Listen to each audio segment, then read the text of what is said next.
فرزند زہرا یہ حالات برے ہیں۔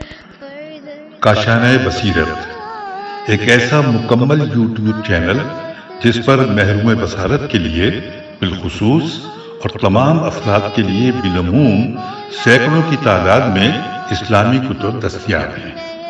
لہذا گزارش ہے کہ آپ اپنی ذمہ داری نبھاتے ہوئے کاشانۂ بصیرت کو سبسکرائب کرنے کے ساتھ ساتھ بیل آئیکن کو پریس کیجیے تاکہ آپ علم کے حصول کے ساتھ ساتھ مذہب اہل بیت کی اشاعت میں بھی اہم کردار ادا کرتے رہیں۔ کاشانۂ بصیرت، کاشانۂ بصیرت، کاشانۂ بصیرت۔ فرزند زہرا یہ حالات برے ہیں۔ بسم اللہ الرحمن الرحیم۔ یہ کاشانۂ بصیرت یوٹیوب چینل ہے۔ آج ہم آپ کے لیے کتاب اسلام اور سیاست ریکارڈ کر رہے ہیں جس کے مصنف آیت اللہ مصباح یزدی ہیں۔ تو آئیے سنتے ہیں اس کتاب کا پارٹ نمبر 27 پیج نمبر 256۔ اس طرح کے قوانین بنائے جائیں جو انسان کے لیے ان کمالات عالیہ تک پہنچنے میں کوئی رکاوٹ نہ بنے۔ نمبر 6، اسلامی اور لبرلزم قوانین میں اختلاف۔ ہمارے گزشتہ مطالب کے پیش نظر کے اسلامی قوانین اور انسان کے بنائے قوانین، خصوصاً لبرلزم قوانین جن کا ماننا یہ ہے کہ انسان کو حق معاشرے کی خدمت کے عوض میں ملتا ہے، میں اختلاف پایا جاتا ہے۔ چنانچہ ہم اس بات کو چند نکات میں بیان کرتے ہیں۔ الف، لبرال معاشرے میں اپنی نظر کے مطابق جو لوگ اپنی مشکلات کی وجہ سے معاشرے کی کوئی خدمت نہیں کر سکتے، ان کے لیے کسی بھی طرح کے حق کے قائل نہیں ہیں، لیکن اسلام ان کے لیے بھی حق کا قائل ہے اور ظاہر ہے کہ ان کے حق کی رعایت کے لیے اس کے منابع ہونا ضروری ہے، کیونکہ لوگوں کی ضرورتوں کو پورا کرنے کے لیے کوئی ادارہ ہونا ضروری ہے، اور اس ادارے کے تامین کے لیے لازم ہوتا ہے کہ ہم دوسرے لوگوں کے ارادوں کو محدود کریں، یعنی معاشرے کے مال کا کچھ حصہ ان لوگوں سے مخصوص کیا جائے جبکہ دوسرے لوگ اس کو نہیں چاہیں گے، لہٰذا ان خواہشات کو لا محالہ محدود کیا جانا پڑے گا۔ ب، اجتماعی زندگی میں معاشرے کے اندر ایسے حقوق کو پیش نظر رکھا جائے کہ اگر کسی موقع پر بعض افراد کے حقوق معاشرے کے حقوق سے ٹکرائیں تو معاشرے کے حدود کو مقدم کیا جائے، اور معاشرے کے حقوق اور افراد کے حقوق میں ٹکراؤ پیدا ہونے کی صورت میں معاشرے کے حقوق کو مقدم ہونا چاہیے۔ اور یہ کہنا کہ اگر معاشرے کے حقوق اور فردی حقوق میں تعارض پیدا ہو جائے تو معاشرے کے حقوق کو مقدم کیا جائے گا یا فردی حقوق کو، ہمیں اس بات کو مختلف نظریوں سے دیکھنا ہوگا کیونکہ اس بارے میں دو مختلف نظریات پائے جاتے ہیں۔ بعض لوگ انفرادی حقوق کو مقدم کرتے ہیں، چنانچہ اس وقت مغربی دنیا میں جامع گرائی کے مقابلے میں فرد گرائی زیادہ رائج ہے۔ اگر جامع گرائی سوشلسٹی نظریہ بھی قدرے پایا جاتا ہے جس کی طرف سے گاہے گاہے فرد گرائی یعنی صرف اپنے فکر کرنا والوں پر اعتراضات ہوتے رہتے ہیں۔ بہرحال لبرال نظریے کے مقابلے میں اسلام معاشرے کے حقوق کو لوگوں کے حقوق سے زیادہ مانتا ہے، یعنی اگر معاشرہ اور افراد کے حقوق میں ٹکراؤ پیدا ہو جائے، خصوصاً اگر کوئی اہم ٹکراؤ ہو تو معاشرے کے حقوق کو مقدم کیا جاتا ہے، لیکن لبرال حکومتیں اس وجہ سے کہ مارکیٹ کا ریٹ نہ ٹوٹے اور مالداروں کا نقصان نہ ہو، لاکھوں ٹن کھانے پینے کے سامان کو جلا دیتے ہیں یا دریا میں ڈال دیتے ہیں۔ لاکھوں لوگوں کو بھوک سے مرنا ان کو منظور ہے لیکن ان کا مادی نقصان نہ ہو، لیکن اسلام ہرگز اس طرح کی اجازت نہیں دیتا، یعنی اسلام کا نظریہ یہ ہے کہ ایسے افراد کو روکا جائے اور ان کو محدود کیا جائے، لہٰذا نتیجہ یہ نکلا کہ معاشی آزادی بھی اس طرح بے لگام نہیں ہے بلکہ یہ آزادی بھی محدود ہونا چاہیے۔ پس جس طرح معاشرے کے معذور و محروم افراد کی وجہ سے معاشرے کا منافع محدود ہونا ضروری ہے، اسی طرح معاشرے کے کلی مصلحتوں کی خاطر افراد کے ارادوں کو محدود ہونا چاہیے تاکہ تمام معاشرے کے مصالحات تامین ہو سکیں۔ ج، اسلامی معاشرے میں کچھ ایسے بھی مسائل ہیں جو خود اپنی ذات سے متعلق ہیں لیکن چونکہ ان کا اثر معاشرے پر پڑتا ہے لہٰذا اجتماعی مسائل حساب ہوتے ہیں۔ مثال کے طور پر اگر کوئی شخص اپنے گھر میں تنہائی کے عالم میں جبکہ اس کو کوئی نہ دیکھ رہا ہو کسی گناہ کا مرتکب ہو تو بے شک اس کا یہ گناہ فردی ہے، اور جو قوانین اس طرح کی چیزوں کو محدود کرتے ہیں ان کو اخلاقی قوانین کہتے ہیں، قطع نظر اس چیز سے کہ یہاں پر اخلاقی کہنا صحیح ہے یا نہیں۔ مطلب یہ ہے کہ اگر کوئی شخص تنہائی میں کسی گناہ کا مرتکب ہو تو دوسروں سے اس کا کوئی تعلق نہیں ہے اور حکومت کو بھی مداخلت کا کوئی حق نہیں ہے۔ اس بات کو تقریباً تمام ہی سیاستداں حضرات قبول کرتے ہیں کیونکہ حکومت کا دائرہ معاشرے تک محدود ہے نہ کہ شخص سے۔ لیکن یہاں اس بات پر اختلاف ہے کہ اگر کوئی شخص اس طرح کا کارنامہ انجام دے جس کا تھوڑا بہت اثر دوسروں پر پہنچتا ہو یا کم سے کم یہ ہے کہ دوسرے لوگوں کو اسے دیکھ کر گناہ کرنے کا شوق ہوتا ہے تو کیا یہ کام اجتماعی شکل پیدا کرے گا یا نہیں؟ اگر کوئی شخص سڑک پر یا کوئی ایسی جگہ کہ دوسرے لوگ اس کو دیکھ رہے ہوں کوئی گناہ کرے اور اس کو دیکھ کر گناہ کرنے پر جرأت پیدا کرتے ہیں اور اس گناہ کے کرنے کا رجحان پیدا ہو تو اب اس کا یہ کام فردی حالت سے نکل کر اجتماعی شکل پیدا کر لیتا ہے۔ کیا ہمیں حق نہیں ہے کہ اس کام میں دخالت کریں اس وجہ سے کہ اس گناہ کا ضرور نقصان خود اسی کو پہنچے گا؟ اسلام تو اس چیز کی اجازت نہیں دیتا، اسی وجہ سے کھلے عام گناہ کرنا ایک اجتماعی مسئلہ حساب ہوتا ہے۔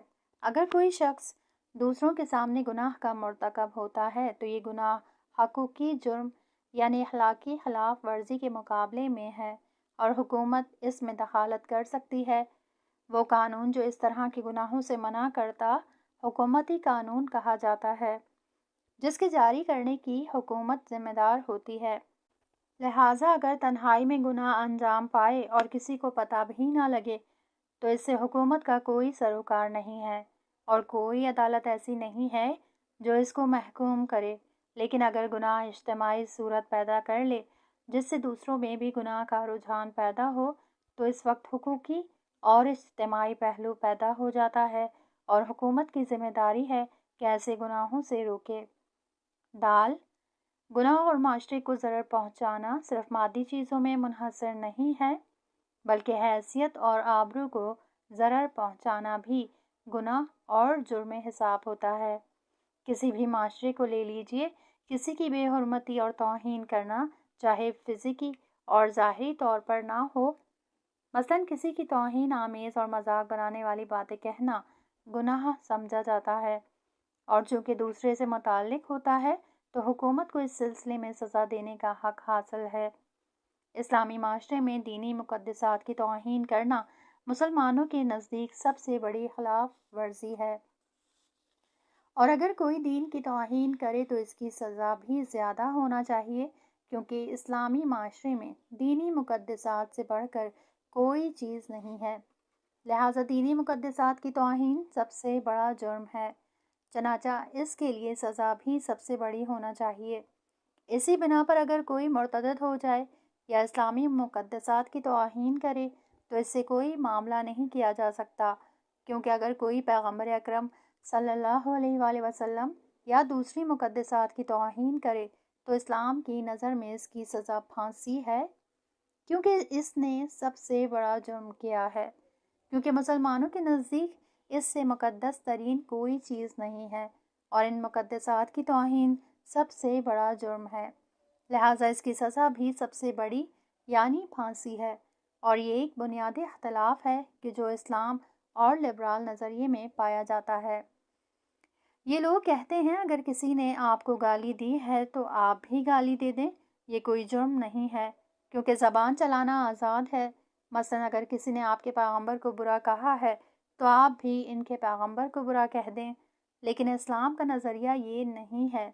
اسلام میں اسلامی مقدسات کی توہین کرنا سب سے بڑا جرم ہے اور صرف حقوقی پہلو نہیں ہے بلکہ جزائی اور سزائی پہلو رکھتا ہے، لہٰذا اس کے لیے سزا بھی اتنی ہی سخت رکھی گئی ہے۔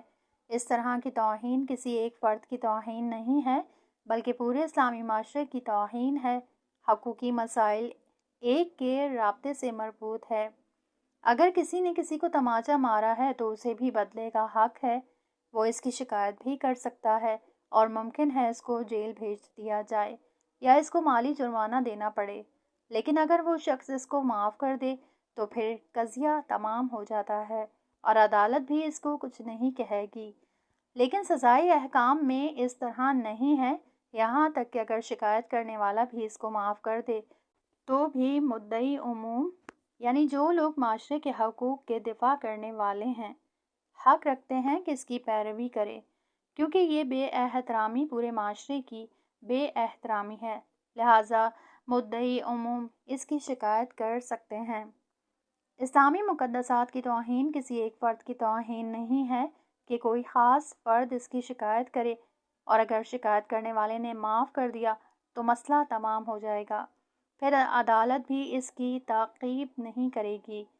لیکن اگر کوئی اخبار یا تقریر میں اسلامی مقدسات کی توہین کرے تو ایسا شخص اسلام کی نظر میں محکوم ہے اور اسلامی قاضی کو اس کی تعقیب کرنا ہوگی، کیونکہ اس نے اسلامی معاشرہ اور مسلمانوں کے حقوق کو پامال کیا ہے، اور شخصی و فردی مسئلہ نہیں ہے بلکہ کیفری و سزائی مسئلہ ہے۔ کوئی اس جرم کو معاف نہیں کر سکتا، کیونکہ یہ ایک ایسا حق ہے کہ جو تمام مسلمانوں سے متعلق ہے، بلکہ اس سے بڑھ کر یہ کہ یہ خدا سے مربوط ہے۔ یہ ایسے مسائل ہیں جن کے بارے میں مسلمان دانشور طبقہ خصوصاً ہماری یونیورسٹی کے طالب علم توجہ رکھیں اور خیال نہ کریں کہ اسلام کے سیاسی اور حقوقی مسائل مغربی نظریے کی طرح ہیں اور صرف اس دنیا کے مادی اور دینوی مسائل سے مربوط ہیں۔ اسلامی نظریے کے مطابق معاشرے کے حقوق فردی حقوق پر مقدم ہیں اور صرف خدمت کے عوض کسی کو حق نہیں ملتا، بلکہ ہر وہ شخص جو اسلامی معاشرے میں زندگی گزارتا ہے حق رکھتا ہے، اور یہ حق کسی خاص گروہ سے مربوط نہیں ہے۔ اور جیسا کہ ہم نے عرض کیا کہ معاشرہ بھی کچھ حقوق رکھتا ہے اور اس کے حقوق دوسرے افراد کے حقوق پر مقدم ہیں، اور یہ حقوق صرف مادی نہیں ہیں بلکہ ان میں معنوی حقوق بھی شامل ہیں، اور صرف دنیاوی منافع سے مربوط نہیں ہیں بلکہ آخروی اور معنوی مصالحات سے بھی مربوط ہیں۔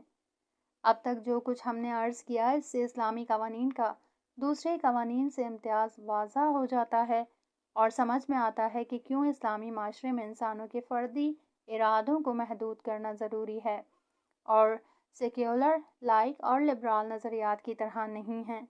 اس کی وجہ یہ ہے کہ جو چیز ارادوں کو محدود کر سکتی ہے وہ مادی اور فردی منافع ہیں، لیکن اسلام میں معنوی و آخروی منافع بھی ہیں، اور ان مصلحتوں میں سے ہر ایک خاص محدودیت چاہتی ہے، جس کا لازمہ یہ ہے کہ اسلامی معاشرے میں فردی آزادی لائق و لبرال معاشروں سے کم تر پائی جاتی ہے، اور اسی چیز کا اسلامی حکومت مذہبی اعتقاد کی بنا پر تقاضا کرتی ہے، اور ہم کمال وضاحت اور شجاعت کے ساتھ اس کا دفاع کرتے ہیں۔ 20ویں نشست، پیج نمبر 254۔ قانون و حکومت کی ایک نئی تصویر۔ نمبر 1، معاشرے پر ایک طبقاتی اور احزابی نظر۔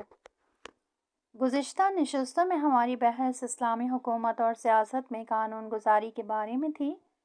اس وقت ہم مذہب اسلام کی روشنی میں سیاسی اور حکومتی احزاب کی معاشرے میں کیا اہمیت ہے اس پر بحث کریں گے۔ اس کی وضاحت کے لیے ہم ایک مثال اور تشبیہ عرض کریں گے تاکہ اصل موضوع کو سمجھنے میں کوئی مشکل پیش نہ آئے۔ قدیم زمانے میں دانشور حضرات معاشرے کو انسانی پیکر سے تشبیہ دے کر کہا کرتے ہیں، جس طرح انسان کا بدن مختلف اعضاء و جوارح سے مل کر بنتا ہے، اسی طرح معاشرہ بھی مختلف ذات پات، طبقات اور احزاب سے مل کر بنتا ہے، اور ان میں سے ہر ایک بذات خود چند اقسام پر مشتمل ہوتا ہے، اور ہر ایک طبقہ اور حزب چند افراد پر مشتمل ہوتا ہے جو انسان کے اعضاء کی طرح حکم رکھتا ہے۔ البتہ بعض اوقات اس تشبیہ میں افراط و تفریط ہوئی ہے جس سے درست استفادہ نہیں ہو پایا ہے۔ معمولاً علمی و عملی سرگرمیوں میں افراط و تفریط ہوتی رہتی ہے، چنانچہ صحیح راستے کی معرفت حاصل کرنا ایک مشکل کام ہوتا ہے۔ ایسا ہی بعض افراد نے مذکورہ تشبیہ کے بارے میں کیا ہے۔ چنانچہ وہ کہتے ہیں کہ جس طرح انسان کا بدن مختلف اعضاء سے مل کر بنتا ہے اور یہ اعضاء طبعی طور پر آپس میں ایک دوسرے سے مختلف ہیں اور ان میں سے ہر ایک اپنی جگہ خاص ذمہ داری رکھتا ہے، اس طرح معاشرے کے اعضاء بھی مختلف ہوتے ہیں اور ان میں سے ہر ایک خاص کام کے لیے ہوتا ہے اور اس کو وہی کام کرنا ہوتا ہے اور اس کو اپنے کام سے آگے قدم نہیں بڑھانا چاہیے۔ مثال کے طور پر ہم جانتے ہیں کہ انسان کے تمام اعضاء صرف ایک سیلول یعنی عنصر سے بنتے ہیں اور پھر اسی سیلول سے ہمارے بدن کے تمام اعضاء بنتے ہیں۔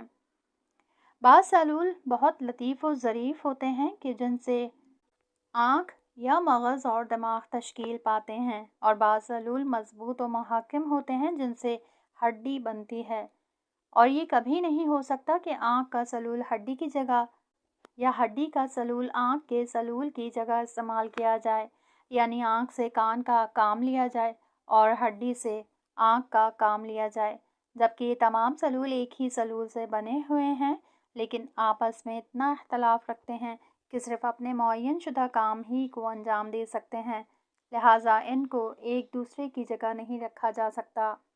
یہ لوگ کہتے ہیں کہ معاشرے کے افراد بھی طبعی طور پر اسی طرح مختلف طباعیہ کے اوپر خلق ہوئے ہیں، ان کے مختلف طبقات ہیں، ہر ایک کے خاص کام معین ہیں اور صرف اپنا ہی کام انجام دے سکتے ہیں۔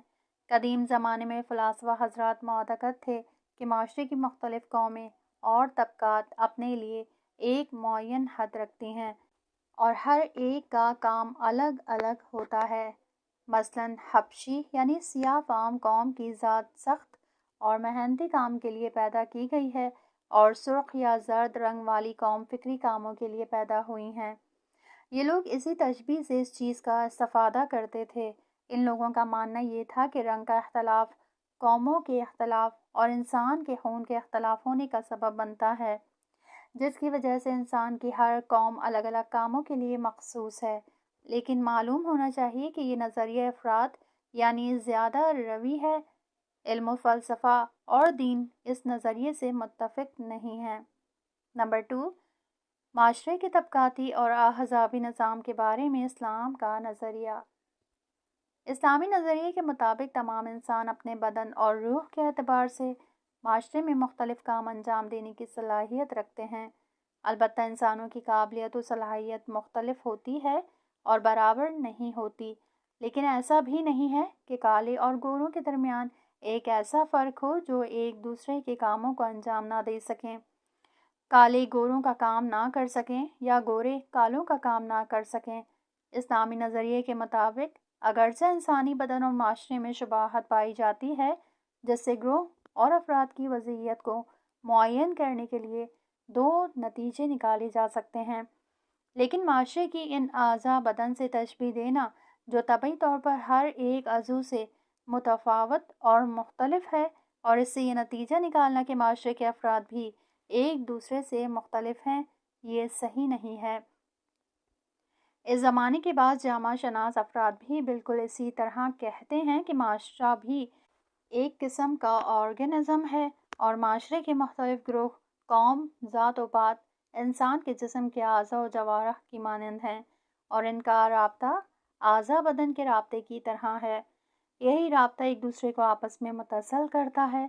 ہماری نظر میں یہ نظریہ بھی افراطی ہے، لیکن کیا معاشرے کے افراد کا آپسی رابطہ بالکل انسانی بدن کے اعضاء کے رابطے کی طرح ہے؟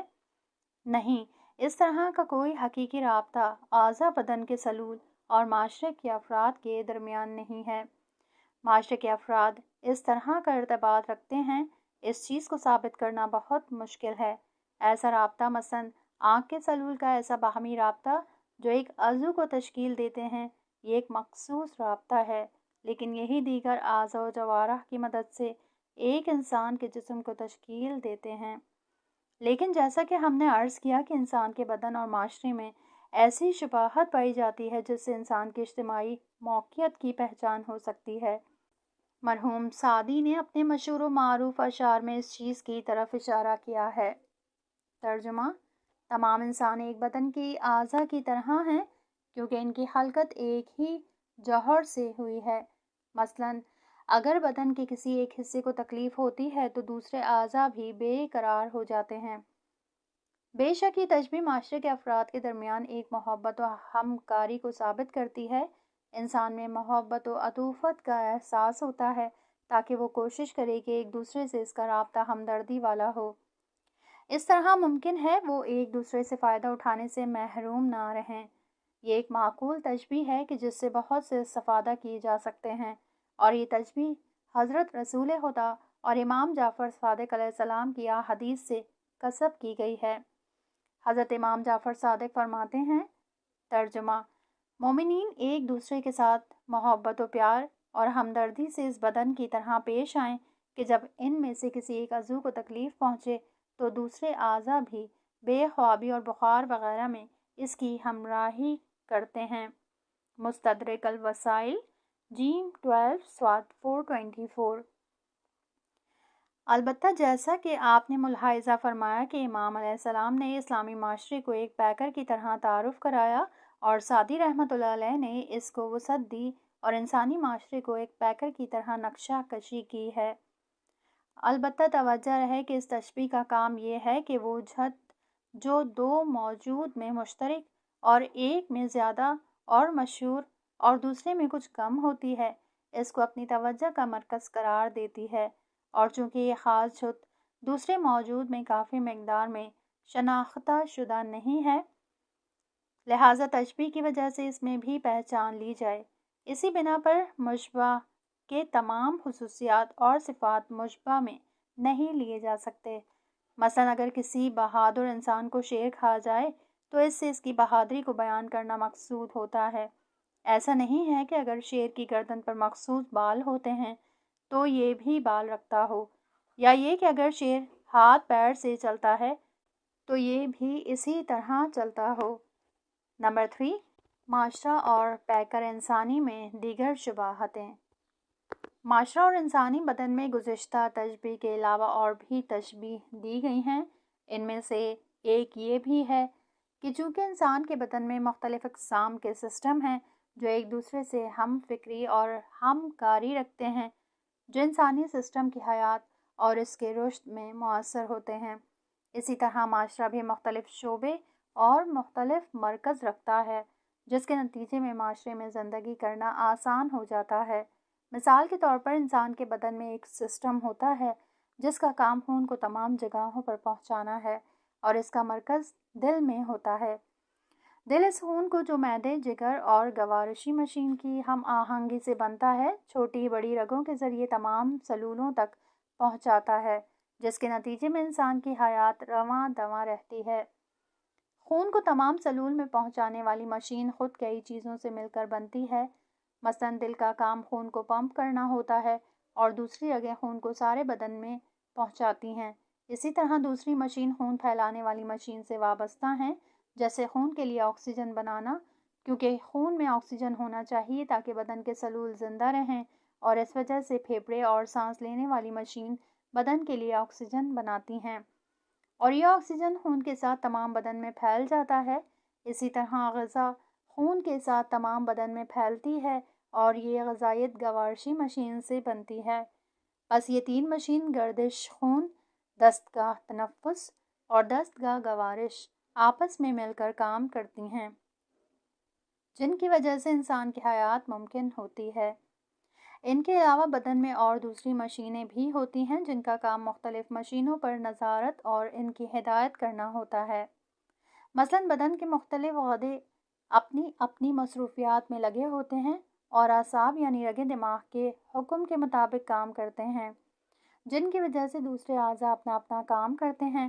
من جملہ ان کے معدے اور دوسرے اعضاء اعصابی مشین کے ذریعے فعالیت کرتے ہیں۔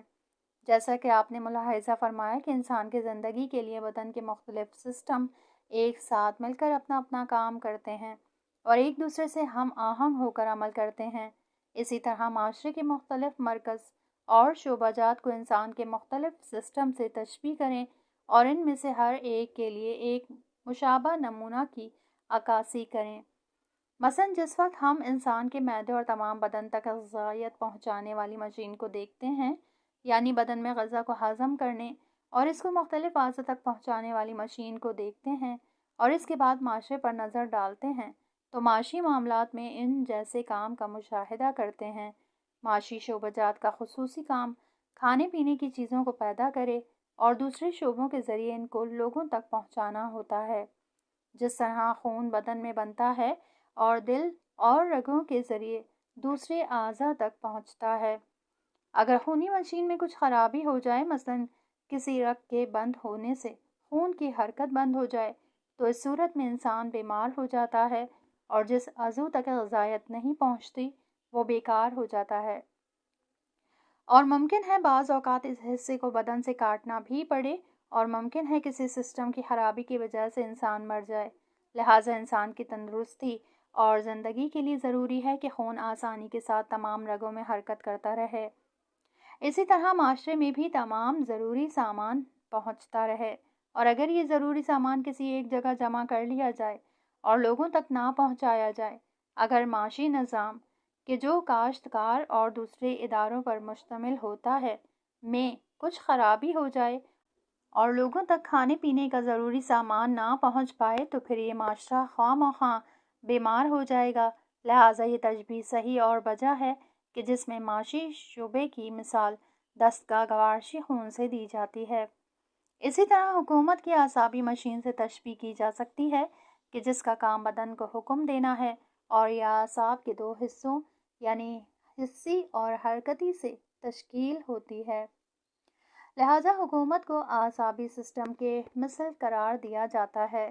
معاشرہ بھی بدن کی طرح دماغ کی ضرورت رکھتا ہے تاکہ اس کو حکم دے سکے، اور اسی طرح اس کے حکم کو معاشرے کے اعضاء میں جاری کرنے کے لیے کچھ مزدوروں کی ضرورت ہوتی ہے تاکہ وہ حرکت کرتے رہیں۔ اسی بنیاد پر حکومت کے بھی دو بنیادی حصے ہوتے ہیں۔ نمبر 1، قانون گزاری حصہ جو معاشرے کی منفتوں کی تشخیص اور ان کی فراہمی کے راستوں کو معین کرتا ہے۔ نمبر 2، ان قوانین کو جاری کرنے والا حصہ جو ان احکامات کو معاشرے میں اجرا کرتا ہے۔ ہمارے حسی اعضاء شناخت کی راہ فراہم کرتے ہیں اور حرکتی اعضاء بدن میں احکام جاری کرنے کی راہ فراہم کرتے ہیں۔ حس کے مقدمات کو حسی اعضاء فراہم کرتے ہیں اور دماغ سے فکر و سوچ کا کام لیا جاتا ہے۔ اگرچہ انسان کی روح دماغ کے وسیلے سے سوچتی ہے، ہمارا ذہن فکر و سوچ کا کام کرتا ہے اور اس کے بعد دوسرے اعضاء ان کاموں کو انجام دیتے ہیں۔ نفس انسانی میں ایک قدرت علم ہے جس کا کام علم و معرفت کی تحصیل ہے، اور دوسری قوت کا کام حرکت کرنا ہے، اور یہ دونوں دماغ کے تحت کام کرتے ہیں۔ یہ سسٹم بدن کے اعضاء پر نظر رکھتا ہے اور ضروری علم کو حاصل کرتا ہے اور ضروری احکامات کا حکم دیتا ہے، اور دوسرے اعضاء کے ذریعے وہ کام ہوتے ہیں۔ اس سسٹم کو دماغی اور اعصابی سسٹم کا نام دیا جاتا ہے، اور اس سسٹم کی وجہ سے معاشرے میں حکومت کی اہمیت کو پہچانا جا سکتا ہے۔